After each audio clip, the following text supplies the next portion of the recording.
யாராவது இப்படி பண்ணுவாங்களா மக்களே? இந்த கோயிலுக்கு வாரவங்க இந்த கோயிலில் எதுவும் பிழை இருந்துச்சுன்னா அதை நீங்களே சரி பண்ணுங்க.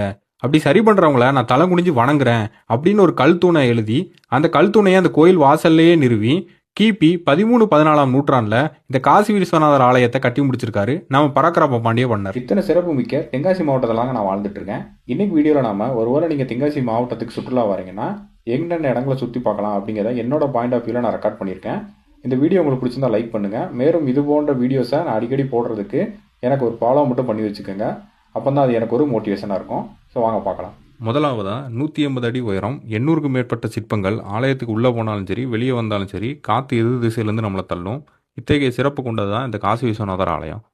அடுத்ததாக பழைய குத்தால அருவி. இந்த அருவி 1000 பேர் வெளியாக போனால் 9.3 கிலோமீட்டர் வருது. பைக்கை தவிர மீதி வாகனங்களுக்கு இங்கே கட்டணம் உண்டு. அருவியில் நீர்வரத்து இல்லாதனாலையும் பராமரிப்பு வேலை நடைபெறதுனாலையும் உள்ள அனுமதி இல்லை. சீசன் டைமில் அனுமதி இருக்கும்.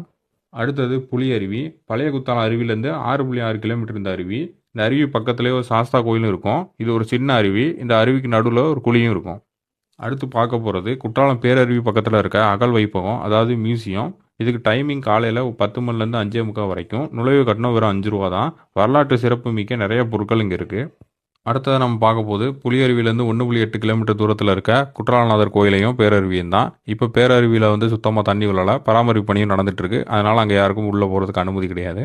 பேரருவியிலிருந்து 550 மீட்டர் தொலைவில் சிற்றருவி அமைஞ்சிருக்கு. இங்கே நுழைவு கட்டணம் வெறும் 10 ரூபா தான். சீசன் டைமில் மட்டும்தான் உள்ள அலோவ் பண்ணுவாங்க.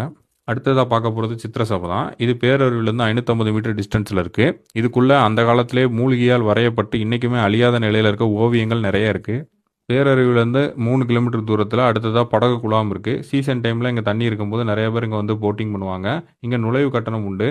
அதே மாதிரி இங்கே இருக்க படகு குழாம் நடைமேடையில் நிறைய சுற்றுலா பயணிகள் அமர்ந்து அவங்களோட உணவு உண்ணுவதை பார்க்கலாம்.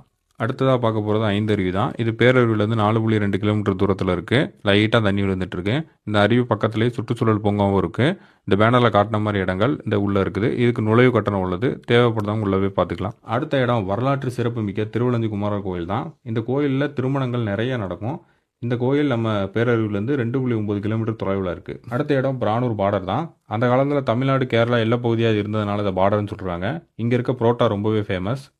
இது நம்ம பேரருவியிலிருந்து 5.6 கிலோமீட்டர் தொலைவில் இருக்குது. அடுத்தது நம்ம பார்க்க போகிறது நம்ம குண்டாறு டேம் தான். இந்த டேம் பார்த்தீங்கன்னா நம்ம தென்காசிலேருந்து 14 கிலோமீட்டர் தொலைவில் இருக்குது. இந்த டேமில் அதிகமாக நீர் வரும்போது முன்னாடி ஒரு ஃபால்ஸ் மாதிரி தண்ணி விழும். நிறையா சுற்றுலா பயணிகள் அதை பார்த்து ஃபோட்டோ எடுக்கிறதுக்காண்டி வருவாங்க. ஆனால் இப்போ யாரையுமே அங்கே அலோவ் பண்ண மாட்டாங்க. அதே மாதிரி இங்கே தண்ணி நிறையா இருக்கும்போது பரிசல் சவாரியுமே இருக்கும். மேற்கு தொடர்ச்சி மலையோட அழகை பார்த்துக்கிட்டே சவாரி பண்ணுறதுக்கு நிறைய சுற்றுலா பயணிகள் இங்கே வருவாங்க. அடுத்ததாக பார்க்க போகிறது நம்ம திருமலை கோயிலை தான். இந்த கோயிலுக்கு தமிழ்நாட்டில் மட்டும் இல்லாமல் கேரளாவிலேருந்து நிறைய பக்தர்கள் வருவாங்க. இப்போ இந்த கோயிலுக்கு மட்டும் போகிறது இல்லாமல் பக்கத்திலே புஷ்பா பாறைன்னு ரீசெண்ட் டைம்ஸில் ஃபேமஸான கருப்பங்கோயில் பாறையும் நிறைய பேர் பார்த்துட்டு போகிறாங்க. இந்த பாறைக்கு மேலே ஃபோட்டோ ஷூட்ஸும் ரெகுலராக நிறைய எடுத்துக்கிட்டு இருக்காங்க. இந்த இடம் நம்ம தென்காசியிலேருந்து 12 கிலோமீட்டர் தொலைவில் இருக்குது. அடுத்ததாக பார்க்க போகிறது நம்ம மேக்கர கிராமத்தில் இருக்க அடவினைனா நீர்த்தேக்கம் தான். இந்த நீர்த்தேக்கத்துக்கு சீசன் டைமில் தண்ணி நிரம்பி ஒரு ஃபால்ஸ் மாதிரி விழும். அது பக்கத்துலேருந்து ஃபோட்டோ எடுக்கிறதுக்கு சுற்றுலா பயணிகள் நிறைய பேர் இங்கே வருவாங்க. நீங்களும் வந்தீங்கன்னா விசிட் பண்ணி பாருங்கள். இந்த இடம் நம்ம தென்காசியிலேருந்து 14 கிலோமீட்டர் தொலைவில் தான் இருக்குது. இந்த வீடியோ இன்னைக்கு இவ்வளோதான் மக்களே. தென்காசிக்கு சுற்றுலா போகலான்னு ஐடியா பண்ணிட்டு இருக்க உங்கள் ஃப்ரெண்டுக்கு மறக்காமல் ஷேர் பண்ணுங்கள். இந்த வீடியோ பிடிச்சிருந்தா லைக் பண்ணுங்கள் மற்றும் நம்ம சேனலை ஃபாலோ பண்ணி வச்சுக்கோங்க. ஏன்னா மேலும் இது போன்ற வீடியோஸ் அடிக்கடி நம்ம சேனலில் வந்துகிட்டே இருக்கும். நன்றி.